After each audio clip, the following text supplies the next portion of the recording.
Hello, everyone. My name is Heather Broman, and today I'm pitching for the company that I would like to start, Ladomo.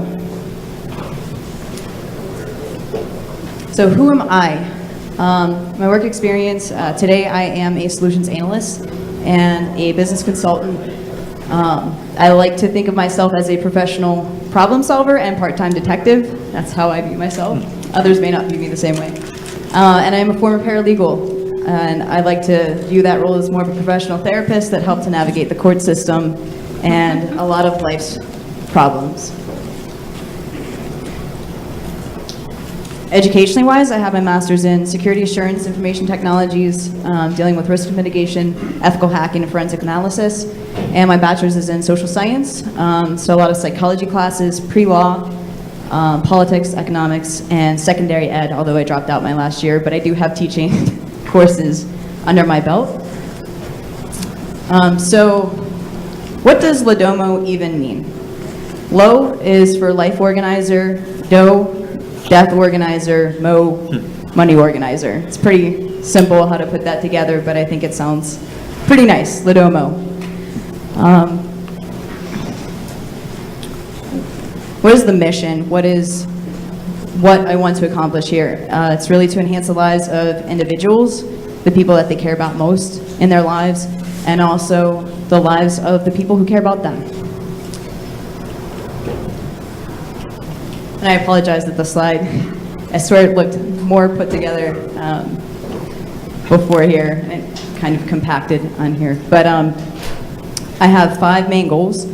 Connect people to each other in a more meaningful way. So everyone goes on Facebook today and they see, oh, I just bought a puppy, and I don't know, some stuff that you don't necessarily care about. Not that you don't care about puppies, because I totally care about puppies, and that is very important. But the real meaning, thread of life stuff is what my goal is to connect people to.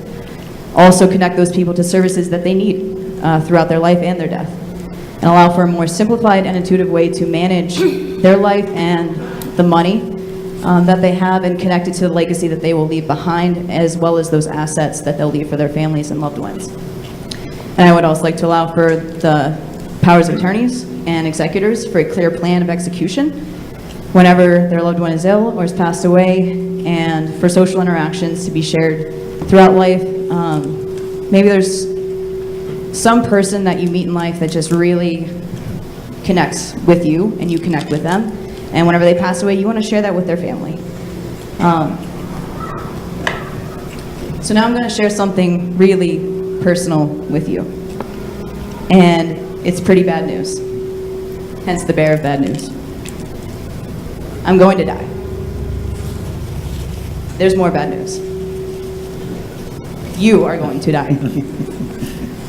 We are all collectively in the world going to die, regardless of your income, regardless of your social status, your faith, your health. It doesn't matter, you're going to die. It's inevitable. We haven't found the cure yet. Statistics show that we are not preparing the needed information for our loved ones to properly carry out our wishes when we are ill or have passed away. Causes of this is a general belief we can always do it later. We have more time, but death doesn't go on your time watch. And there's also a general feeling of apathy towards death. There is 30 million adults in the UK right now that have not made a will just because of apathy. They don't want to think about it. The effects of this, whenever they do pass on, are family feuds, rivalries, and if you don't have a will, your personal assets go to the state. You lose it all. Everything that you've built in your life could just go to the state, and not the ones that you love. And this is a very large scale we're talking about, since literally everyone dies. There are 250 births each minute, 131.4 million births a year, 55.3 million dying every single year. And a large proportion of those people aren't prepared. If Facebook stops growing, there will be more deceased users than living users by the time 2065 hits. So 50 years from now, we could have more dead people hanging around on social media than living. and we're leaving those digital assets behind. It affected me, it affected clients I've worked with in the past as a paralegal, and it's probably affected you on some scale, or it will. And you're often left with questions. Who should the kids go with? Did they even have life insurance? What are we going to do with the dog? How about the cats? Did they want to be a donor? Was there anything they did not want to donate? They're actually doing face donations now. I don't know if you know that, but it's pretty scary. I do not want to donate my face. Then there's other questions that come later after you've gotten over the general asset handling and the estate handling. What was their favorite color? Did they have a favorite place to eat? Did they have trips that they wanted to take that they never got to? So what can Ladomo do to solve that problem? Good news, we are still alive. This is great. What a relief. While we're still living, there is still time to plan. And that's where Ladomo can help. Ladomo tackles not only the problems that come with not only the problems that come with managing death, but also problems that come with daily life. Having kids, buying a home, getting married, all that life stuff. So right now, I use a lot of these collectively, one by one. Everplans is a site for death management. They'll give you checklists of everything that you need to do. Kozai gives you a daily life planning, allows for families to be connected to each other, create task lists. And Mint.com, I'm sure most of you in this room are familiar with it, is for financial management. And I want to bring that together under one platform. The difference is that Ladomo plans with you and for you throughout the course of your life. In an example scenario, adding a vehicle as an asset in your will. So right now, this example is with Everplan. Do you have a vehicle? Nope. Okay. It's not on the list. In my vision for Ladomo, it'll ask if you have a vehicle. No? Do you want one? Do you want a loan? Here's a local car dealership that would sell you a great deal. Oh, by the way, when you make that purchase, make sure you take it to a mechanic before you buy it. Make sure you check the Kelley Blue Book value. I use this example because I just had to get a car the other week and it sucked. And I wish I had a list in front of me telling me to do this. Potential customers and sources of income, because we're dealing with life and everything that goes with it, is really limitless. Insurance agencies, school districts, if you have family on there, you put your kid was born in 2010, in 2014 you get a notice they need to start attending preschool. You need to start getting them ready. And the rest are pretty self-explanatory. Potential exit strategy, I didn't want to include this slide because I'm very passionate about this, but Google Ventures invests in a lot of different varieties of startups that focus on improving people's lives. They just invested a lot of money in Nest. In addition, their Google Plus social media network wasn't that big of a hit. I think this would allow them to focus in on not a wide scale of social media, but more focused on true human connection. Forever.com is a local startup in Pittsburgh that has focused on preserving wills and documents, and that would be another potential expansion. Kozai is the example I gave. They are already doing a lot of stuff with Family Matters. And then Everplans, since they're already doing a lot of stuff with different life stages. Next steps for me would be to find business partners and co-founders. Rework the logo. My first logo was called Creepy by a lot of people I took it to. Not this logo that I showed you today, but the one on my website. Get funding to develop it. Find users to test their prototype, pilot it, adjust it as needed, and start going through the agile life cycle. And then marketing and sales. The initial scope would be limited to the gathering and storing of information, connecting them to each other in a logical way, and then the service integration would come later, just because I think that would take a lot of startup capital and a lot of work. My contact information is up there on the board. You can also find me on LinkedIn, Meetup, and About.me. I don't use Twitter all that often, but my handle is up there, but I would not suggest you contact me directly through Twitter because I don't check it all that much. That's all for me. Perfect time. You have 10 seconds left.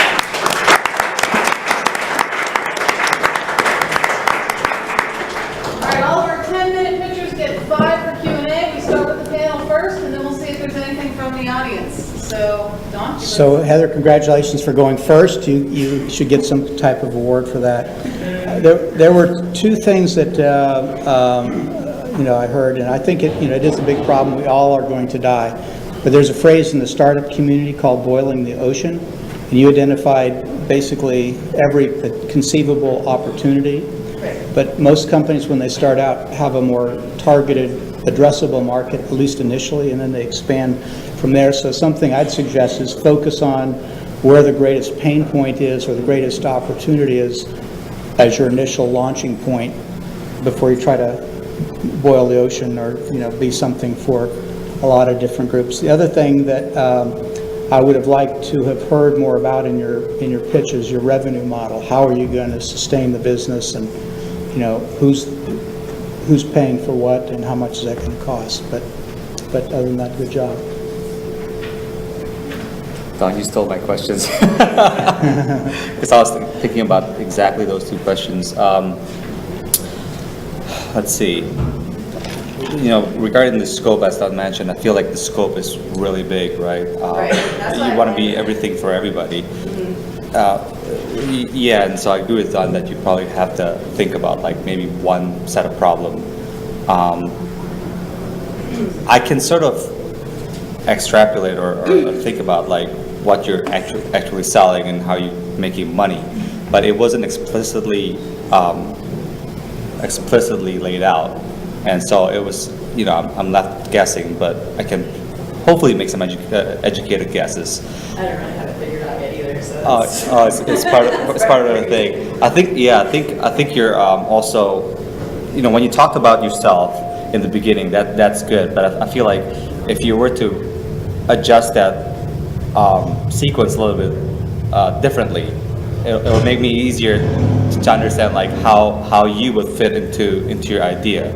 Because at first I understand like what your background is and what your skill set is, and then I sort of understood the idea, and then I have to like kind of reverse and say, is Heather the person for this?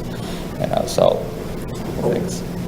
I actually had it at the back this morning, and then the person who reviewed it said no. No. You can put it right at the front. All right, thank you. So I actually like the idea. I think that it makes sense to me. However, like Don said, managing compound activities under one application is often difficult. So this becomes an execution play, right? And I think maybe if you can drill down into the how of, each aspect of it, you might have a better opportunity to narrow the focus. And so I think they can all work together, but you need to tell us how they work together and what different things you're going to do in each bucket that sort of makes it cohesive. Yeah, I thank you, Heather. I think going first is always difficult. So I think there's clearly a need for something like this. So there's definitely value, but I think maybe you might want to spend some time thinking about why the value of it a bit more explicitly, like quantify the value. Like if you did this, you would be able to do X, Y, and Z, some sort of savings or some sort of thing as compared if you didn't do that. Just make it a bit easier for people to understand. And just the one question that I had even with your car mechanic recommendation with your vehicle, like when you say here's the list of mechanics that are available, are you actually recommending the list of mechanics, or you're just showing the full list? Because if you're referring like these are the certified Ladomo kind of mechanics that I recommend, or are you just going through the full list of mechanics? Like in my head, I compare it more to a kayak type engine where you're just pulling there you the go, here's area, everything. and here's all the schools, and here's all the doctors, and here's all the. The schools would be more focused based on your location. But yeah, depending on the given service, it could have a wide variety of answers. So the logic would definitely need to be. Because at the beginning, it was more like you're a therapist and you're helping us filter all this type of information. But then at the end, if you're just showing all this information, then that service is a little bit different. That is true. So, but yeah, I think there's definitely a value for something like this. So, good luck. state. So just another thought on the business model itself, rather than trying to solve the world's problems, in one solution, think about the kayak model where you could be an aggregator of customers with problems and develop revenue shares with funeral homes, estate planning services, things like that. That would be the model to get money on. Obviously, you can't have a simplistic will for someone that has $1 bajillion that are in offshore accounts, and they would need legal services, and a fee would be paid for the recommendation to those legal services. I don't know if that is jumping off of what you just said, but. Well, you could have legal services and have options, simple wills, complex wills, or, legal services. But in either case, you would get a revenue share for referring business to those affiliate companies. So that's a great revenue model for a lot of aggregators, like a kayak or Travelocity. One other thing, I'm sorry, I'm just thinking out loud as well here, is probably beneficial for you to understand why. So if a lot of people are not writing their will, why they aren't writing their wills? You mentioned it's because people, it's a faraway problem. It's not going to come anytime soon. But can say again? And it's difficult. And it's to difficult. create a will. You got to go to legal Zoom or an attorney. No one really wants to just go to an attorney, unless you have to. Right. And I think it's just being able to make it more simple is part of the problem. But the other part is definitely they don't want to even think about it. And that's why I really wanted to pull in the life and the money part, so they don't even have to really think about the death part. It's populating for them on a lot of the responses that they give in the other parts. All right, unfortunately, we don't have any time for audience questions, but on the bonus side, you will have plenty of time to talk to all the different presenters when we have a break and then at the end. So thank you, Heather, for going first. Thank you.